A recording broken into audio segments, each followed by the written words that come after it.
आप देख रहे हैं यंग बाइट्स, मैं हूं आपके साथ पूजा ठाकुर। इस समय मैं मौजूद हूं एग्जीबिशन ग्राउंड में, जहां लगातार इनके द्वारा प्रदर्शन किया जा रहा है। मैं आपको बता दूं कि पीएम एम्प्लॉयमेंट पैकेज के तहत 45 कैंडिडेट्स की लिस्ट को रिलीज करने की ये मांग कर रहे हैं, जो 2017 की है, और लगातार कई दिनों से ये इसी तरह से प्रदर्शन कर रहे हैं। और साफ तौर से आप देख सकते हैं कितना ज़्यादा रोष और कितना ज़्यादा इनमें आक्रोश है अपनी मांगों को लेकर, और 2017 की लिस्ट जो थी उसको लेकर ये यहाँ पर प्रदर्शन कर रहे हैं।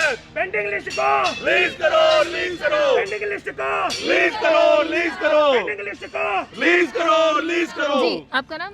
मेरा नाम विकास है। विकास जी, मुझे बताइए 2017 की जो पेंडिंग लिस्ट आप जिस तरह से कह रहे हैं 45 कैंडिडेट्स की जो लिस्ट पेंडिंग थी, क्या कहना चाहेंगे? अब लगातार इतने दिनों से प्रदर्शन करें और वो जो 45 लिस्ट है वो अभी तक रिलीज की नहीं हुई, क्या कारण लगता है? मैम एक्चुअली हमारा आज 28 दिन है हमारा इस प्रोटेस्ट का, तो हम 28 दिन से यहाँ पर लगातार पीसफुली प्रोटेस्ट कर रहे हैं, और गवर्नमेंट की तरफ से कोई भी रिप्रेजेंटेटिव का कोई भी वर्कर यहाँ पर हमें ये पूछने नहीं आया कि आपकी जो डिमांड है क्या, और आप यहाँ पर अगर धरने पे बैठे हैं, इस कोविड काल में बैठे हैं, क्यों बैठे हैं।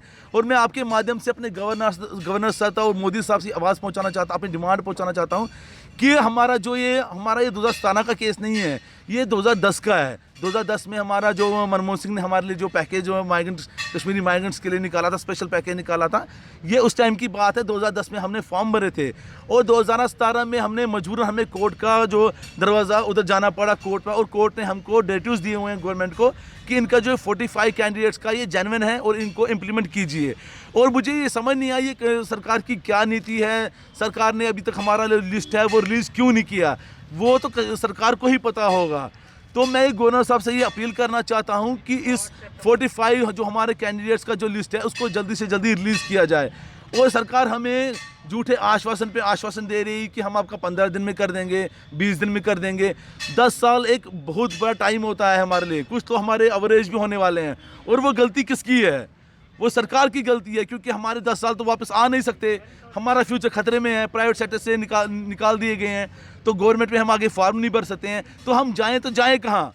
तो जिस तरह से आप लोग यहाँ पे प्रदर्शन कर रहे हैं, ऐसे क्या कारण रहा कि आप छोटे छोटे बच्चों को भी अपने साथ ले आए हैं? मैडम, हम इस टाइम इस 28 दिन में हमने पीसफुली पहले जो हमारी जो हमारे कैंडिडेट्स थे, कोविड काल में हम गवर्नमेंट के जो रूल्स पे चल रहे थे कि ज़्यादा गैदरिंग नहीं करनी है, पर हम अब बच्चों को लाने पे, सड़कों पे लाने पे मजबूर हैं, क्योंकि गवर्नमेंट की तरफ से कोई सुनवाई नहीं हो रही है। गवर्नमेंट की तरफ से खाली झूठे आश्वासन दे रहे हैं कि हम आपका 10 अभी हमने हाल ही में 8 सितंबर को गवर्नर साहब को अपनी फाइल दी थी, उन्होंने कहा था कि हम आपका 10 दिन में आपका समाधान कर देंगे।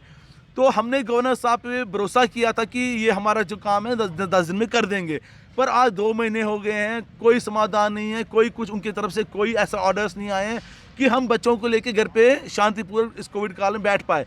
इसलिए आप देख रहे हैं आज हमारे बच्चे भी हमारे मजबूर हो गए हैं, क्योंकि इनका भी फ्यूचर खतरे में है। हमारे पास अपना सर्वाइव करने के लिए इस टाइम रोज़गार नहीं है, तो हम गवर्नमेंट से क्या मांग रहे हैं? इतना क्या मांग रहे हैं हम गवर्नमेंट से? 45 कैंडिडेट्स को मांग रहे हैं, उनका रोज़गार मांग रहे हैं, और एक तरफ से गवर्नमेंट बोलती है हम कश्मीरियों को श्रीनगर में बसाएंगे। मुझे ये समझ नहीं आ रहा, अगर ये 45 कैंडिडेट्स 45 फैमिलीज़ हैं, अगर ये हमें श्रीनगर में एडजस्ट नहीं कर पा रहे हैं, तो 2 लाख या 4 लाख कश्मीरी को ये क्या वहाँ पर एडजस्ट कर पाएंगे श्रीनगर में? तो ये टोटल फेलियर है गवर्नमेंट का। तो गवर्नमेंट हमारी तरफ एक जो है तवज्जो नहीं दे रही है हमारे कश्मीरी माइग्रेंट्स की तरफ। तो मैं गवर्नमेंट से अपील करता हूँ, अपने मोदी साहब से अपील करना चाहता हूँ कि हमारा जल्दी से जल्दी रिलीज किया जाए। कश्मीरी माइग्रेंट्स अनएम्प्लॉयड यूथ द्वारा जो यहाँ पर आप देख सकते हैं कि कितने ज़्यादा रोष में यहाँ पे प्रदर्शन कर रहे हैं, और पिछले कई दिनों से इस तरह से लगातार प्रदर्शन कर रहे हैं। और इनका साफ तौर से कहना है कि पीएम का जो स्पेशल पैकेज था, उसके जो 45 कैंडिडेट्स थे, उसके तहत उनकी लिस्ट जो है जल्द से जल्द रिलीज की जाए। तो लगातार इसी को लेकर ये प्रदर्शन कर रहे हैं। अब देखना यह है कि कब तक उनकी लिस्ट रिलीज होती है, ये तो आने वाला वक्त बताएगा। आप इस तरह से देखते रहे यंग बाइट्स। वीडियो जर्नलिस्ट अभिषेक बाड़ू के साथ मैं पूजा ठाकुर, यंग बाइट्स जम्मू।